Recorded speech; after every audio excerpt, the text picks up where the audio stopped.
chefe da disciplina de infectologia da Escola de Medicina, da Unifesp. Um prazer enorme recebê-lo aqui, Celso.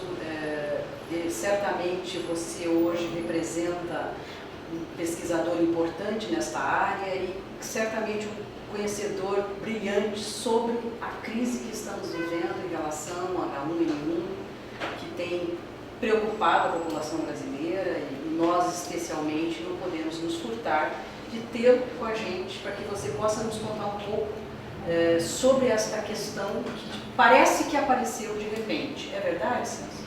Olha, antes de tudo, eu queria agradecer a professora Janine pelo convite. Estou com o maior prazer aqui, trazer um pouquinho dessa experiência que a gente tem aqui, né?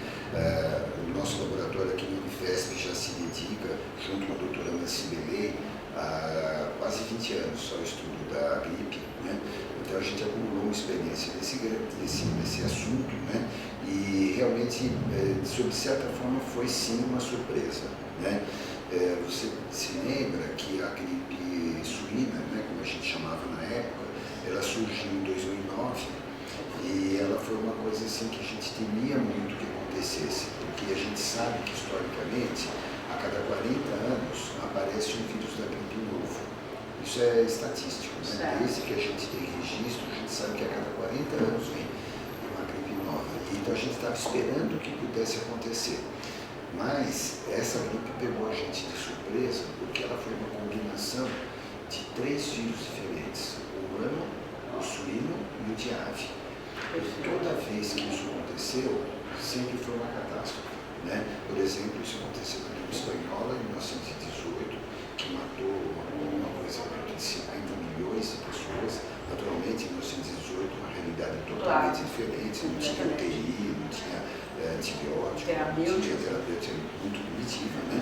Então era natural que morresse muito mais gente mesmo. Mas isso aconteceu de novo em 57, também com uma mortalidade muito alta, aconteceu em 68, então a gente estava esperando que isso fosse acontecendo. Você vê que é muito regular esse ciclo, né? O que foi muito diferente esse ano, Janine, foi o fato dela ter vindo no meio do verão. Perfeito. Isso é uma coisa que a gente realmente tem razão, a gente espera a gripe com o inverno, com o frio. Isso, exatamente. É uma doença que chega com a gente, assim, no final de abril, começo de maio, tanto é que a gente começa a vacinar as pessoas no meio de abril, maio, isso, né? Chegava a vacinação desse ano, estava programada para maio. Para maio. Né? Aí o que aconteceu? Nós somos virtualmente atropelados por esse vírus.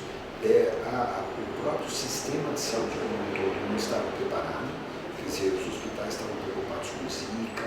Nós estamos vivendo uma situação de crise da Zika. Exatamente, uma situação totalmente diferente, uma doença com complicações totalmente diferentes, e de repente aparece uma doença para a qual a gente ainda não estava preparado em termos de insumos, né, porque a gente precisa ter teste diagnóstico pronto, a gente tem que ter remédios para tratar não só diretamente a gripe, como as complicações bacterianas, né? E a gente não estava preparado. Então, nós somos virtualmente atropelados por isso, né?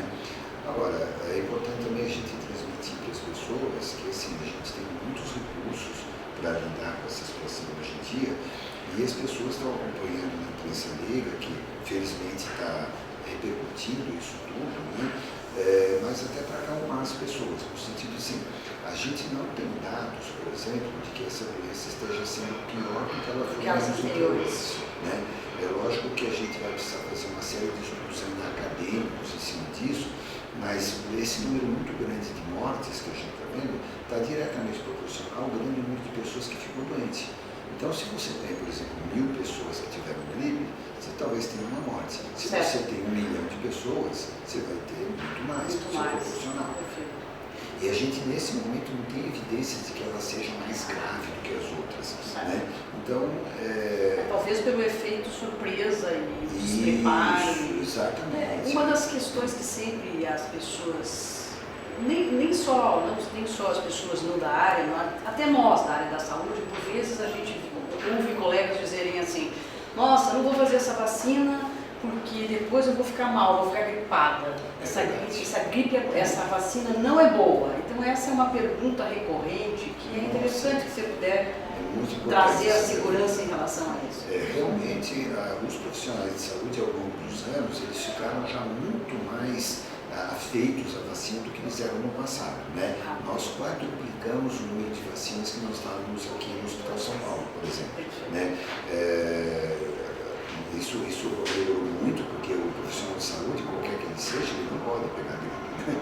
Ele tem que atender as outras pessoas, né? Nós estamos aqui para isso. E é uma vacina que ela não é das 10 mais fáceis para se tomar. Eu acho que as pessoas precisam ter em mente assim, essa vacina é uma vacina de vírus morto. Tá?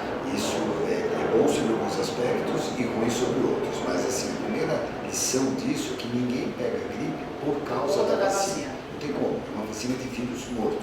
Né? O vírus não vai renascer no corpo das pessoas, no invólucro humano, isso não existe, né?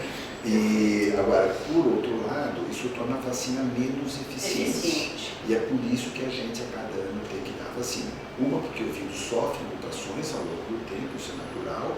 Outra porque, na verdade, por ser um vírus morto, ele vai acabar dando uma resistência menor.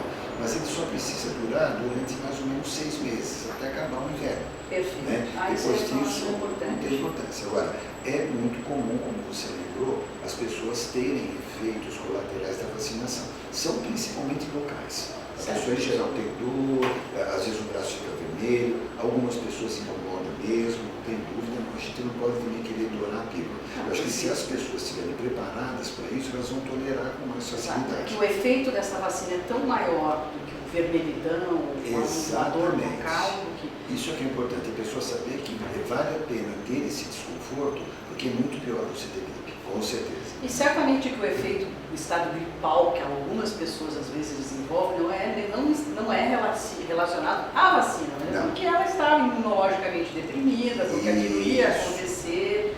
Isso mesmo, é que a gente observou nos nossos dados aqui na pesquisa, que já fazia 2 anos que praticamente a gente não tinha H1N1. A gente teve, as pessoas foram vacinadas, essa vacina durou durante um certo tempo, depois as pessoas esqueceram um pouco dessa vacina, não existe essa cultura fora da área hospitalar de vacinação para gripe, isso não é uma preocupação que está na cabeça do brasileiro. O fato é que desde 2013 nós praticamente não tínhamos mais H1N1, quer dizer, as pessoas não foram vacinadas, o vírus não circulou mais, a imunidade específica caiu. Né?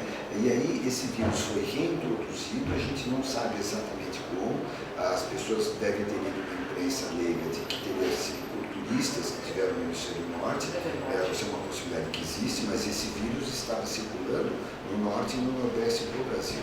Porque a gente teve contatos através da doutora Nancy com o pessoal do Instituto Evandro Chagas, lá de Belém, e eles estavam detectando o H1N1 já em novembro do ano passado. Isso porque... Na região úmida deles. Na região úmida, quer dizer, é que a epidemiologia da doença é diferente lá. Eles têm gripe o ano inteiro, é diferente do sul e sudeste, que é mais frio. Uma questão climática. Isso. Então, o que aconteceu é que esse vírus talvez tenha sido introduzido, tanto é que ele veio para o noroeste do estado de São Paulo, em pessoas humildes. Quer dizer, ele não foi em turistas, não foi pessoas que tinham estado em Miami. Eram pessoas que eram trabalhadores da roça. Então, isso provavelmente teve um caminho diferente até chegar, e quando ele chegou no interior de São Paulo, rapidamente ele chegou na capital, com uma população muito mais densa, né? Um contato muito mais próximo do interior, e o que aconteceu é que deu esse surto muito grande, os nossos números são realmente impressionantes em termos de doença. Por outro lado, como eu falei, não é uma doença mais grave.